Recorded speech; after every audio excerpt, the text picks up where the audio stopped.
Gente, caiu novamente, né? A aula de hoje tá um pouquinho grandinha. Então, se bobear, a gente vai precisar de mais uma aula do Zoom, tá? Às vezes não dê para concluir tudo nessa, tá, gente? Mas a gente estava falando aí sobre a cobra, né? Eu tinha falado que a vítima, né, que sofreu o ataque ali, deve manter ela em repouso, né? Porque ela evite movimentações para que a toxina, para retardar a absorção da toxina no corpo. E agora tem uma outra medida que a gente pode estar tomando ali para não piorar o caso. Alguém sabe me dizer? Sei não.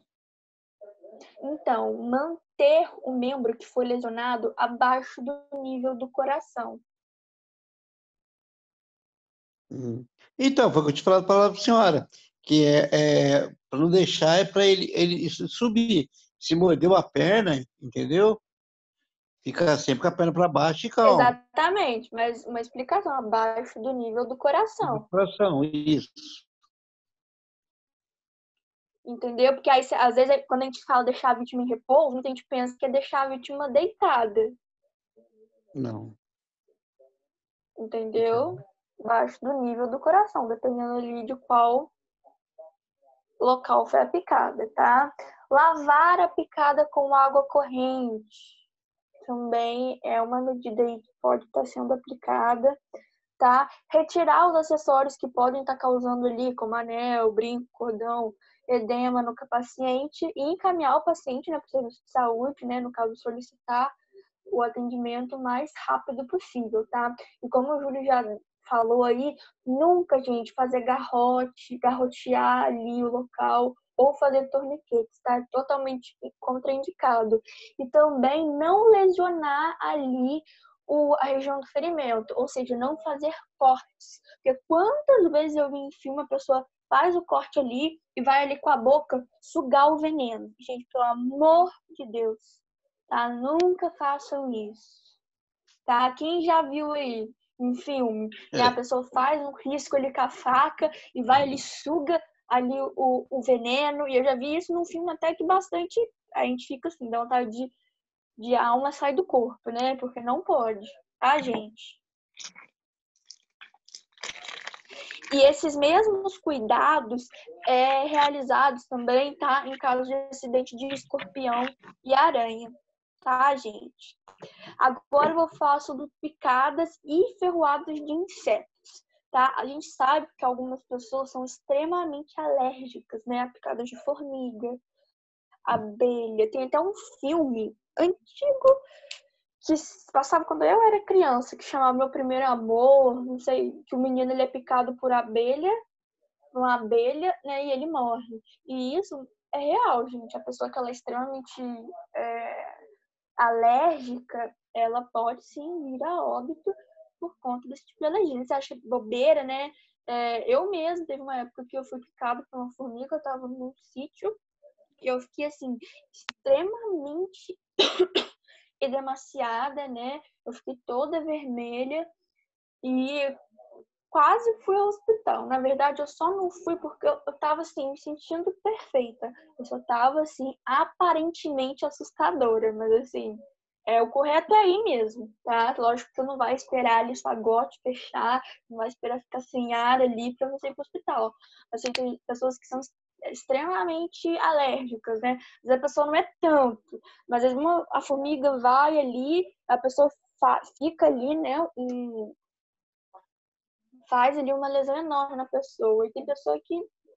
Então, assim, tem pessoas que possuem reações alérgicas graves, tá? Então, a gente não deve tratar aí, uma formiguinha picou. Não, a gente sempre tem que ter, como profissional da saúde, a gente nunca deve falar assim, tá? A gente sempre tem que saber que existe essa possibilidade, tá? E em casos aí de picadas, ferroadas de insetos, o que vocês acham aí? Qual que é a conduta? Gente, eu só tô olhando aqui para baixo porque eu tô gravando a aula e às vezes meu notebook ele dá uma travada e acaba não salvando a aula como aconteceu da aula da semana passada. Então, assim, para ninguém ficar prejudicado, né, para eu também não precisar regravar essa aula, eu tô aqui muito atenta para eu não perder essa aula, tá bom? Mas a aula aqui de semana passada, a segunda parte, eu regravei. Quem não assistiu ou quiser assistir de novo, pode ficar tranquilo. Mas voltando aí ao assunto, em relação a picadas e ferradas de insetos. Como a senhora falou, procurar saber qual inseto que picou, se a pessoa é alérgica, né? Mas E qual medida que você pode estar tomando ali para tentar salvar aquela vítima antes do socorro chegar? É interessante essa aula. Alguém da família de vocês? sobre inseto eu não sei. Eu só sei que a única injeção boa é o Fernegan. Não, mas eu tô falando de, assim, medidas, né, sem ser medicamentosas aí. Medidas simples. Então, gente, a gente sempre tem que procurar ali vestígios de ferrão, tá? E como é que a gente faz? A gente pode sim tentar retirar esse ferrão, tá? Mas sempre puxando, tá? O ferrão, que ele até fica aparente. Vocês já observaram? Quem já foi picado por abelha, não fica? Tipo uma bolinha amarela, o ferrão. Só as tripas dela, né? Tô mentindo ou é verdade? Vocês já Verdade. observaram? Quem aí já foi picado? Então, você consegue retirar o ferrão ali, mas sempre puxando e nunca espremendo. Tá? São medidas simples, gente, mas são medidas que podem salvar vidas. Por isso que eu tô falando, é importante vocês saberem, tá? E passarem isso até para os familiares de vocês. Porque, lógico, no hospital ali, a gente vai ter ali a gente vai ter os medicamentos corretos, indicados para aquela situação.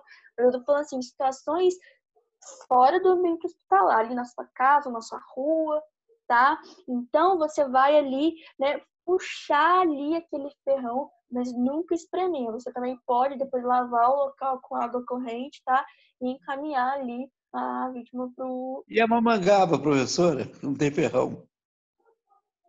Então, assim, você vai fazer o que tá no seu alcance, né? O escorpião mordendo a palma da mão. Então, mas aqui, ó, Júlio, para com isso, hein? Aqui. Mas no caso de escorpião, foi o que eu falei anteriormente, né? Não é no caso de ferrão, né? Aí é você fazer o quê? Foi o que eu falei, manter o paciente calmo, né? Que não se movimente muito, manter o membro, né, abaixo do nível do coração, foi tudo aquilo que eu falei.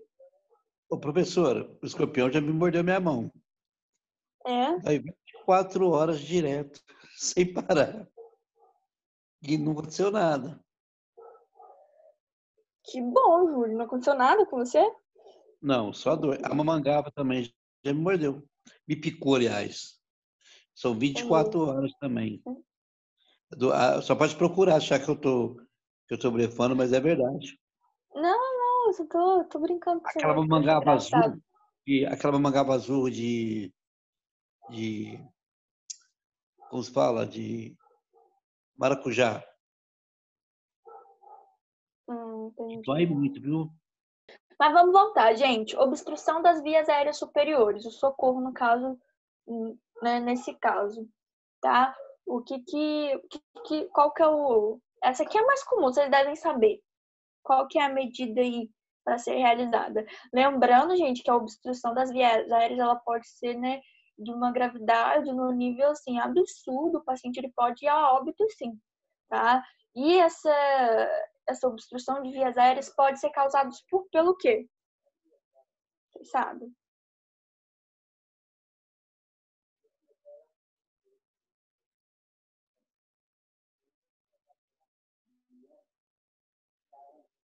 Hein, gente? Obstrução das vias aéreas superiores.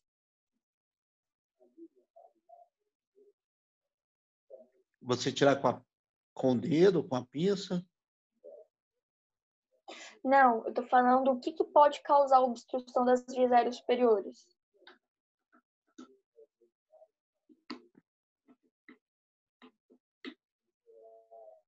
Que causa, gente? Uma Da via aérea pedicard ficar... muito grande. Pedra de Edema pau. de glote, pode ser fatores intrínsecos também. Um É. edema de glote, fatores de corpo estranho, como brinquedo, né? Objetos, brinquedo moeda, igual a criança tem mania, né? Prótese, né? Dentária, acontece também. Secreções, às vezes a pessoa, ela se... com a própria saliva, né? Então, assim, há vários porquês da obstrução da via aérea. E isso, gente, todo mundo fala que isso acontece com criança e idoso, tá? Sim, realmente pode ser mais frequente em crianças e idosos. A criança tem mania, às vezes, de introduzir alguma coisa no nariz, né? Brinquedo, né? O idoso ali, por ter o reflexo ali da deglutição pode estar ali mais prejudicado, ele pode ter mais dificuldade, mas assim, acontece com adultos também, tá? Tanto assim que há uns 20 dias atrás, o meu noivo, eu tive que socorrer ele, tá? Foi assim, foi até punk, né? Porque ele, né, foi com um pedaço de carne. Então, assim, é muito frequente, tá? Ele Por tá isso com que vontade de comer carne mesmo, hein? Oi? Ele tá com vontade de comer carne mesmo, não picou a carne direita. Então, gente, essa aqui a gente tem que saber bem o que fazer mesmo, tá? Porque esses casos aqui é complicado. E qual geralmente são os sinais e sintomas da pessoa que está ali com obstrução nas vias aéreas superiores? Falta de ar e fica assim, apavorada, né? Tosse, respiração difícil, cianose, até uma parada cardiorrespiratória, tá? Cianose, professor. Oi? Cianose. Vocês não sabem o que é cianose, gente? Me explica pra mim. Eu não sei. Não, essa eu não vou explicar, não. Vai todo. Quem sabe fala o que é cianose? Ai, não, vocês já deviam saber o que é cianose. Me fala aí, quem sabe o que é cianose? Eu não lembro. Gente, a pessoa, quando ela fica com falta de ar, ela vai ficando de que cor? Roxa. E Azulada, meio roxa. isso é cianose? Cianose, Ah, eu não sabia, professor. tá? Vocês não sabiam, mas anotem que tem certos termos que vocês precisam, tá? Então a Então pessoa, vamos lá. quando a pessoa Oi? muda de cor, uma pessoa quando muda de cor, quando está afogando, assim, engasgada, chama cianose? Isso. Tá bom. Ela tá ficando cianótica. Cianótica? Isso. Tá, gente? Então Professor, tá, cianose até uma. Oi. o que a gente faz quando a criança engole o fôlego? Dá um tapa Quando nas a criança. costas. Gente, eu vou falar de criança ainda. Vocês são muito apressados. Calma, primeiro eu tô explicando aí o Não. conceito. Não, mas pode perguntar mesmo, tô brincando com você. Mas eu vou falar. O próximo, Tá. primeiro eu vou falar como que é feito em adulto, depois eu falo como que é feito em criança. Tá? Então vamos lá, gente. A gente já viu aí, né, qual objeto pode ser obstruído, né? Qual corpo estranho pode ser obstruído. A gente já viu também, né, quais que são aí os sinais e sintomas. Agora a gente vai ver como é que a gente faz a desobstrução simples, tá? A desobstrução simples, ela é feita em adulto responsivo, tá? Nos adultos responsivos. O que é o adulto responsivo? É aquele que está consciente, que está respondendo. Então, geralmente, quando a gente tem a obstrução das vias aéreas ali no adulto, geralmente ele vai tossir, porque a tosse, ela é um mecanismo de defesa do nosso próprio corpo. Então, automaticamente, quando a gente engasga com alguma coisa, não é a tosse que vem? Não é assim? Sim. Então, às vezes a pessoa fica assustada que a pessoa está tossindo. E não, se ela está tossindo, isso é um ótimo sinal. Inclusive, se ela não estiver tossindo, você vai incentivar a tosse. Agora, se estiver muito difícil, né, você vai fazer a manobra de Heimlich. Quem já ouviu falar aí dessa manobra?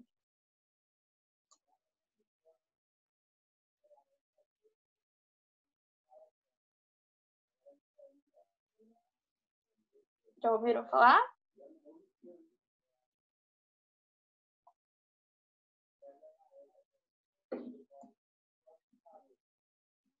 Não, gente. Eu vou Já, explicar pra ela pra professora. você. Já. Já sim. Então tá bom. Então, por que vocês ficaram quietos? Oi? Por que vocês ficaram quietinhos, então? É porque o microfone está desligado. E, Então, vamos lá. e tem como você fazer essa manobra sozinha também, né? Sim, tá? Tem como fazer a manobra sozinho. Porque se o caso for você, se você estiver sozinho, né, você mesmo pode estar fazendo. Tá, gente? Mas no caso de desobstrução simples, tá? Incentivar a tosse e iniciar aí essa manobra. Agora, a desobstrução grave é realizada quando o adulto ele não está responsivo, tá? Ele está inconsciente, tá? É um caso assim, bem mais grave, bem mais preocupante, tá? Nesse caso, o que você vai fazer? Se ele estiver desacordado, abrir a via aérea dele, tentar ver o que tem dentro, se dá para puxar ou não, né? Isso aí. Isso. Primeiro, você vai proporcionar a ele a ventilação. Então, você vai ver ali as vias aéreas se está ventilando, tá? Se não tiver, o que você vai fazer? Você vai ali fazer, você vai abrir a via aérea, né? E você vai ver se você acha, né, ali mais especificamente a cavidade oral, se você acha ali algum objeto, algum alimento, e se tiver, você vai tentar retirá-lo, tá? Mas se você vê que está muito fundo e achar que não vai conseguir, gente, é melhor não. Senão você pode piorar o caso da vítima. Se tiver visível, você vai tentar ali retirá-lo, tá? Mas se mesmo assim não adiantar, o que você vai fazer, né? Geralmente, se não adiantar, o paciente ele vai evoluir ali para uma parada cardiorrespiratória. Aí, o que você faz? Se você não detectar ali, né, a expansão pulmonar, né, de ver que o paciente não está respirando, né, teve ali uma parada, você vai ali iniciar a RCP, tá? Por isso que é importante você ficar ligado, porque ali uma obstrução das vias aéreas pode evoluir para uma RCP. Então, primeiro você tenta ali estimular a tosse, né, e fazer a manobra de Harvey, que eu vou explicar para vocês. E se o adulto não estiver responsivo, você vai fazer ali a desobstrução grave, que é o quê? Avaliar as vias aéreas para permitir a ventilação, tá? E nisso você vai tentar tirar o objeto, né? E se caso o paciente evoluir para uma parada, né? Você vai ali fazer a massagem cardíaca. Tá? Eu vou colocar aqui a imagem para vocês entenderem melhor a manobra. Gente, tá tudo no slide, tá? Também. Depois eu vou enviar lá no grupo para vocês. Eu enviei da semana passada, vocês viram? Aí, ó, como é que é essa manobra?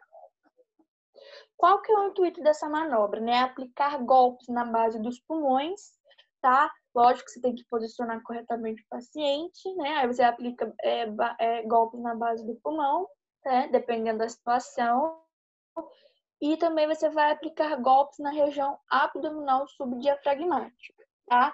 E essa manobra, gente, ela é realizada, não sei se vocês estão conseguindo ver aí na imagem, mas o movimento é de dentro para cima. É como se você estivesse imitando ali o J.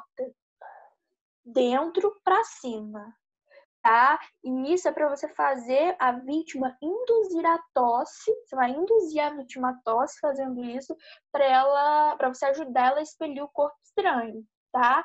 Aí no caso dessa manobra nos adultos, você vai estimular o diafragma, tá? Posicionando a mão abaixo do apêndice xifoide. Aí você vai aí fazer essa manobra da forma que eu falei, tá? De J, né? Como se fizesse um movimento de J. Ele é até conhecido como movimento de J, que você vai fazer ali, né? Esse movimento de dentro para cima, tá? Dessa forma aí. E no caso da gestante, porque pode ser com uma gestante também, não pode? É isso que eu queria saber. No caso da gestante, você vai fazer onde der, dependendo ali de quão, né, a barriga dela, né, dependendo de onde a barriga dela estiver, você não pode pegar na barriga. No caso aqui, você vê que tá bem acima da barriga, tá? Então, você estimula aí, trabalha com o que tem, né, gente? Se não tiver como, você vai trabalhar com o que você tem aí, tá? Que é fazer esse estímulo aí. Tá? Mas assim, de forma geral, você vai fazer esse movimento aí de dentro para cima, tá? Positivo. Agora, a gente vai ver como é que faz a desobstrução em crianças. Vou colocar a imagem aqui, bebês e crianças. Porque como, assim, pode ser que seja mais frequente aí em crianças. Então, nesse caso aqui, primeiro é essa situação aqui. Tá dando para ver direitinho? Sim. Quando a gente vai desobstruir as vias aéreas em bebê grave responsivo, né? Ele está responsível, você vai aplicar 5 golpes da posição que ele está aí, entre as escápulas com a região hipotenar da mão, tá? Então, você vai fazer 5 golpes e logo em seguida você vai virar ali o bebê, né? E vai fazer 5 compressões torácicas até que o objeto seja expelido. Ou que o bebê fique irresponsivo. No caso, se ele ficar irresponsivo, você vai avaliar ele ali, né? E dependendo se for necessário, você vai iniciar a RCP, tá? Entenderam, gente, como é que é? Professora, a Oi. senhora abre a palma da mão e dá 5 golpes, certo? Golpes. Isso, entre as escápulas. Aí depois coloca ele de barriga para cima E e faz a coloca. compressão. 5 compressões também. São 5 golpes seguidos de 5 compressões. A compressão é entre os mamilos? Isso, entre o mamilo, como se Igual a fosse ali uma SCP. RCP. Ah, Isso. tá. E, gente, no bebê, tá, um lactente, Dois é, dedos. é, com, é com os 2 dedos, tá? É com o dedo médio e indicador. A melhor forma, né? Ó. Então, vocês entenderam? Aqui no caso da criança maiorzinha, você pode fazer de forma convencional mesmo. Sim, senhora. E agora, gente, a gente vai falar de convulsão, tá? Como eu falei, convulsão foi as vítimas que eu mais socorri na minha vida, né? Foi assim, o evento que eu mais presenciei na minha vida. E o que é a convulsão, vocês sabem? Convulsão é uma coisa do desmaio, é um apagão, né? No cérebro. Então, a convulsão, ela é a perda súbita da consciência, É. tá? A diferença, Júlio, é que ela não é a mesma coisa que o desmaio, não, tá? Porque na convulsão, o paciente, ele, né, na maioria das vezes mesmo, isso que faz uma ser diferenciada da outra, na maioria das vezes, tá? O paciente, ele tem espasmos musculares espasmos muito brutos, tá? Então, ele tem os espasmos musculares seguido de relaxamento. Então, a gente tem essas duas contrações alternadas. Ele tem os espasmos, depois ele relaxa. Espasmos e relaxa. Você já viu alguém convulsionando? Já. Então, é assim, tá? Geralmente é assim. E nesse momento ocorre ali muito aumento da saliva e cessação da deglutição. Então assim, gente, jamais oferecer, o paciente vai estar inconsciente, né? Mas jamais colocar água ou qualquer tipo de alimento, sal na boca do paciente. Porque tem gente da área da saúde que às vezes faz isso, tá? Se o paciente estiver inconsciente, não põe nada na boca dele, muito menos água, tá? Para ele não correr o risco de broncoaspirar. E também nessa fase a gente tem um relaxamento aí do esfíncter. Então o paciente ele pode ir defecar, né? Evacuar, né? E também até urinar nesse momento. Então, a gente vai ter, né, aparentemente, essa perda de consciência, o desmaio, mas os espasmos com os períodos de relaxamento, né, a gente pode também ter o excesso da saliva e até a evacuação, tá? E quais que são os cuidados de enfermagem para esse paciente? Como é que vocês iam socorrer um paciente assim, que está convulsionando? Assim, na rua ou no hospital? Não, na rua. Todos os casos que eu tô falando aqui é na rua.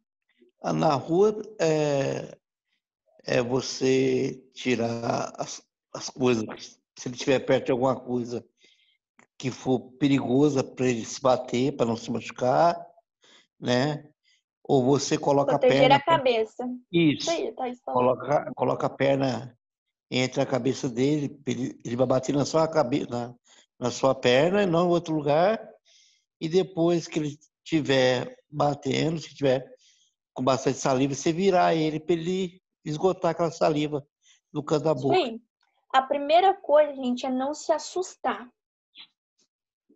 tá? Porque a cena, ela é um pouco forte. Não sei se você já presenciaram, então às vezes as pessoas elas ficam muito assustadas com a cena. Mas ali esses espasmos, tá? E relaxamentos é o de menos. Você vê a pessoa ali com excesso de saliva, babando, até vomitando. Então, assim, isso aí é o de menos. A sua atenção, a sua preocupação tem que ser em relação ao quê? A proteger aquele paciente. Porque se ele tá em pé, do nada convulsionou, ele vai cair. Né? A queda ela é mais perigosa do que os próprios espasmos. Então, a gente tem, assim, tentar segurar esse paciente, né? Acomodar ele, tá? Deixar ele ali longe de quinas, de mesa, né? Seja do que for, proteger a cabeça dele, tá? Se for possível, né? Colocar ele num colchão, se não for na rua, colocar ele em cima de um colchão e nunca a gente tentar conter. Porque tem gente que tenta conter, o paciente tá assim, aí você pega a perna dele, estica. Não, gente, pelo amor de Deus, deixe ele livre. Não fiquem assustados ali com o que vocês estão vendo, tá?